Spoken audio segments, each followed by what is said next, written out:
Have you ever watched on those big YouTubers where somehow they're able to get their hands on a brand new camera body? Nobody else is being able to touch it except for other big YouTubers, and somehow they got it, they borrowed it from some manufacturer or a dealer or something like that, but they have it for a couple days, and they, follow some kids around in a park running around, and somehow they're able to make some sort of review on how well it focuses based on a couple of kids throwing a football around in a park. And as a result, their reviews are kind of half-ass. Well, I'm not going to do that to you today. In fact, over the last 3 weeks, I've shot 7 different sporting events, including this wrestling match behind me, and 1 portrait session. I have tested out about as many modes as I could possibly get my hands on in my new Nikon Z9, the Z9 that I got on a waiting list, waited several months for, and bought and paid for myself. So today I'm going to give you an honest, thorough review of things that I like, things that I love, and things that I wish they had changed.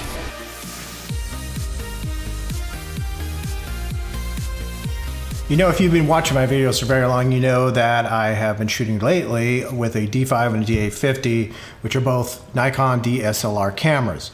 I have resisted moving to mirrorless with Nikon because, frankly, Nikon's mirrorless weren't very good when it comes to sports anyway. I've seen plenty of reviews about the Z6, Z7, even the Mark II versions of it, and none of them really talked about really good autofocusing modes when it comes to sports and action photography. There's people out there doing it and using it, but even some of my friends who have Z6 IIs said it just wasn't adequate. So with that, I have really held out on switching to mirrorless when it comes to Nikon cameras. However, that changed when the Nikon Z9 was announced, and we finally have a Nikon camera that really is above and beyond anything that is either DSLR or mirrorless in the Nikon realm. So speaking of those autofocus modes, let's get into those, and I'll describe what worked, what didn't work for me as a sports photographer, and that might help you out in your decision-making process. First of all, there are 11 different autofocus modes in a Z9. Wow, that is a lot. 5 of them are very reminiscent of what you saw in the DSLRs. In fact, they're almost the exact same thing. You have pinpoint autofocus, was really just a tinier spot focus than the old single point autofocus, and it also has single point autofocus. And then there are 3 dynamic areas, and if you use the dynamic areas in, say, the D850, the D5, probably the D6, you're going to recognize this. They're going to look very similar. In that regard, Nikon actually recommends the dynamic area small or medium for team events where you have people crisscrossing back and forth. In my experience, as I went through it and I used the different modes, that one seemed to work pretty well, and I was familiar with it from the DSLRs. I felt like I had some control over where the camera was focusing, based on where I put the spots. Now, the new autofocus areas, there's 6 of those. The first section is called wide area, and that's broken down into 4 subsections. There's a small, there's a large, there's one that's called C1 and then C2. Basically what it is a rectangle or a square in your viewfinder. It's either rectangular, bigger and smaller, or the C2 is actually a vertical. In sports photography, I tried it, I looked at it, and didn't really work for me. Basically, the camera's looking for something in that rectangle to focus on, and it tries to focus on it. I've heard that with bird photographers, they really like the wide area. It doesn't really work for me as a sports photographer. I think it tended to jump around too much, so I didn't like it at all. The next mode is called 3D tracking, and this is also one I liked, and I thought it worked well for sports photography. Basically, you have a square, you put that square anywhere near the subject that you're looking for, it detects that there's a human being there and wants to track the head and or eye. I thought it worked very well for sports where you had a single individual that you could focus on. You didn't have a lot of people crossing in front of them. The last area is called auto area. Basically, the camera decides for itself where it's going to focus. This one is a complete disaster when it comes to sports photography. It is the most automated one. It is the camera doing all the thinking for you. It does not work for sports photography. Don't use it. Don't even bother with it. Don't try it. Don't use it. Your focusing will be all over the map and you will have zero control over the whole thing. So bottom line is to go back to review all this. My personal preference, dynamic area small, 3D.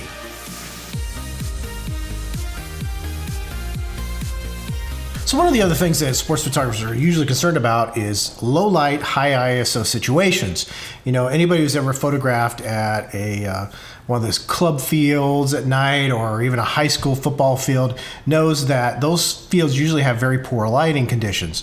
Sometimes gymnasiums are just as bad or worse. So I was really concerned when I heard stories about how the Z9's low light, high ISO capabilities were poor compared to, say, the D6, D5, that kind of thing. Now, I will tell you, I have not done an extensive amount of low light photography. The highest ISOs I was getting was around the 6,000 mark, which isn't horrible. So I go to football fields that sometimes they're around 12,800 ISO. I know with my D850, I usually don't like to take it above 8,000, maybe 10,000 when I'm using like topaz denoise to help with noise reduction. So with the Z9, I was a little concerned about that when I started to go out and take photos. And I will tell you overall, it did fine. The images were good. Now, what I will tell you is the images coming out of the Z9 and coming out of my D5, they look different and they respond to noise reduction differently. I have found that I cannot run my D5 files as a batch through topaz denoise with my Z9 files. They just don't, they look differently, they act differently. I have to use different topaz denoise modes with the two different types of files. Other than that, when I've got it locked in and the Z9 files look good, they come out looking great. And I have really been impressed. Now, once again, I have not taken it beyond, say, about 6,400. Obviously, when school year starts back up again in high school, sports are back in force, I will probably have to be forced into a situation where I am hitting 10,000 on occasion, and I'll really put it to a test there. But so far, so good, up to 6,400.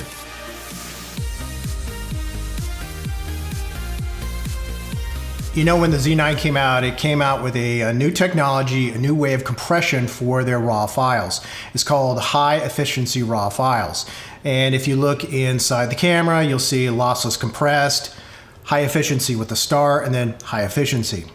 The claim is that the high efficiency star ones look just as good or almost as good as the lossless compressed, and the file sizes are about 30% smaller. It has been my experience that that is true. I have shot games up to about the 6,400 ISO mark with the high efficiency RAW star, and frankly, I can't tell the difference. I think they look perfectly fine, perfectly good, no issues whatsoever.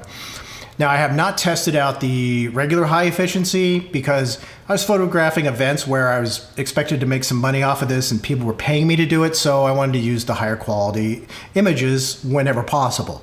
So I have not extensively tested it. Now let's take a look at a high efficiency star photo that I recently took. Now it is a ISO 100 photo taken outdoors, but I blew it up significantly. Let's take a look at it and you'll see that it works pretty darn good. All right, so the image we're looking at right now is quarterback. It was a high school 7-on-7 tournament. He's throwing the ball. Obviously, there's a lot of room around the person who's the focus of this photograph that doesn't need to be there, and I need to crop it out, right? So I could have done it as a vertical and cropped out everything to the left and right of him, and ended up deciding it was even stronger as horizontal. So I cropped it in significantly. It was about a 200% crop. So it took it down to this level right here. And as you can see, it still looks really, really smooth. Now I know this is ISO 100. And they also will tell you I ran this through topaz denoise. And for those of you saying, well, why'd you run it through topaz denoise? It's only ISO 100. Well, for this very reason, because it works great in making images who are blown up significantly and making them look nice. Anyway, this is cropped to about 200%. Now let me take this to another 100% of that crop, and still it looks really, really good. This is the high efficiency star image, and I couldn't have asked for really anything better. I don't have two images of this exact same thing, with one with lossless compressed and one with high efficiency star. But if this is what I'm getting out of high efficiency star, I don't see why I wouldn't use it, especially if it's compressing the images 30%. I'm getting a lot more images on my cards. So in that regard, I see no reason to not use the high efficiency star files. Now I will tell you that there is one problem with it, and there's some compatibility issues which I'll get to in the next segment.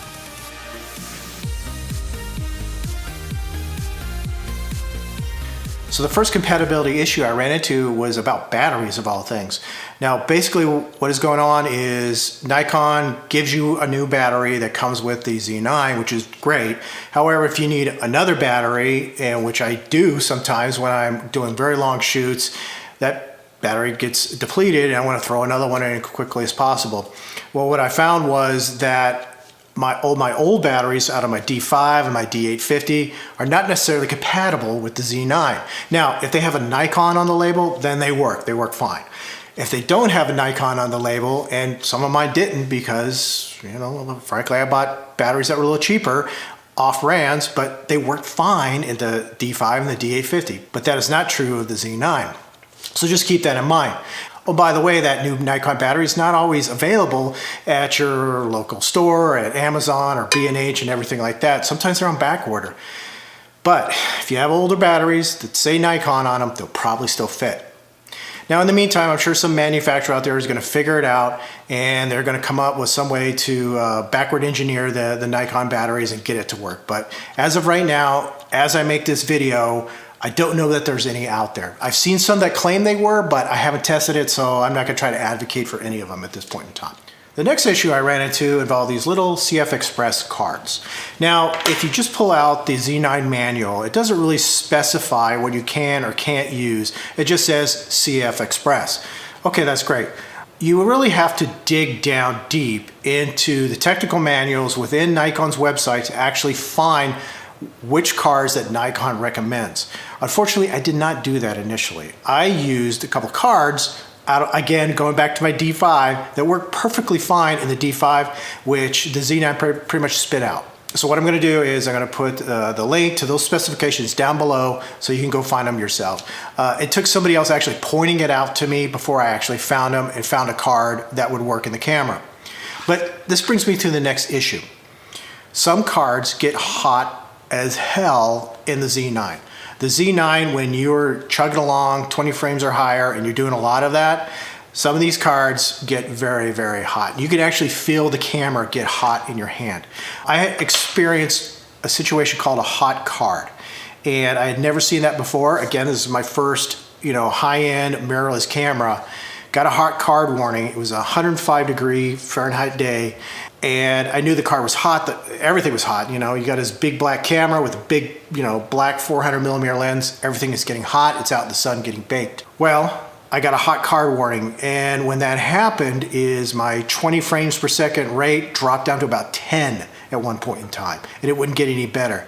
What I ended up having to do is actually shut off the camera whenever I wasn't actually taking a photo. But another little tidbit of information is the Z9 is only rated to 104 degrees Fahrenheit. Well, I was at 105 degrees Fahrenheit, and I'm sure that had something to do with it. Again, I've never had this kind of issue with my previous Nikon DSLRs, but it's just something I'm going to have to watch with the Z9 in the future if I'm in a really super hot environment. Basically, I'm going to have to keep it covered and really watch it. Another compatibility issue I ran into involved Topaz denoise. In this case, Topaz products do not recognize Nikon's new high-efficiency RAW files. What you end up getting is something that looks like this in the programs. Obviously, that's not something you can use.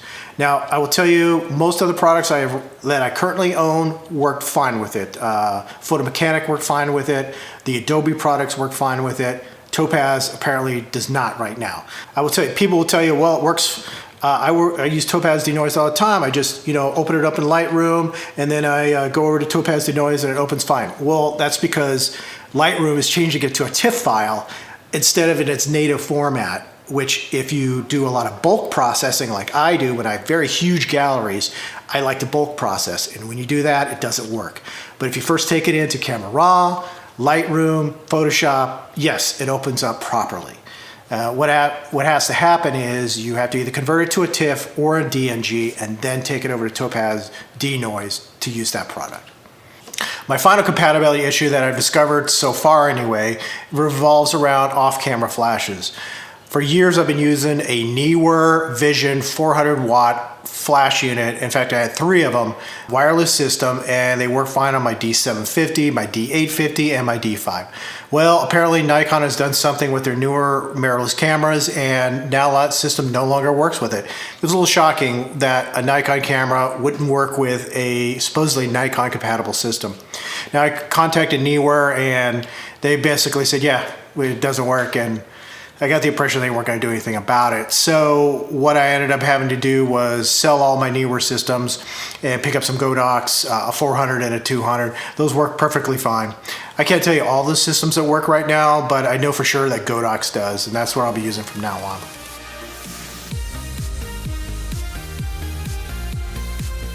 So I hope nothing I've said here would dissuade you from buying a Z9. The problems I did find are easily surmountable. You just need to work with the tool that you've got. So if you're in the market, I would continue to press forward with it. Now, having said that, getting a Z9 right now is pretty hard to do.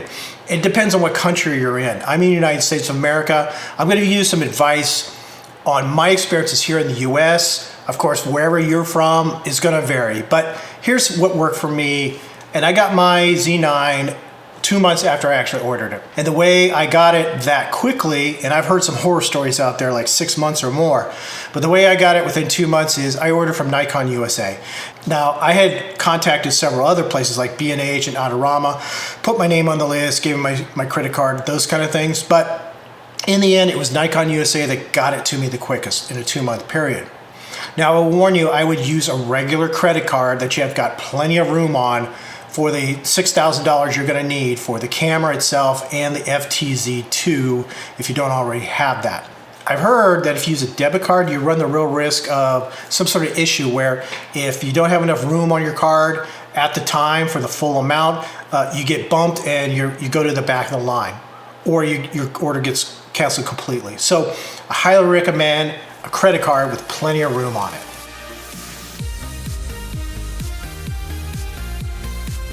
All right, everybody, next few weeks and months, I'm going to be doing more videos about the Z9. There's so much more to explore about this camera. It's so sophisticated, it has so many built-in features and functions. I could barely scratch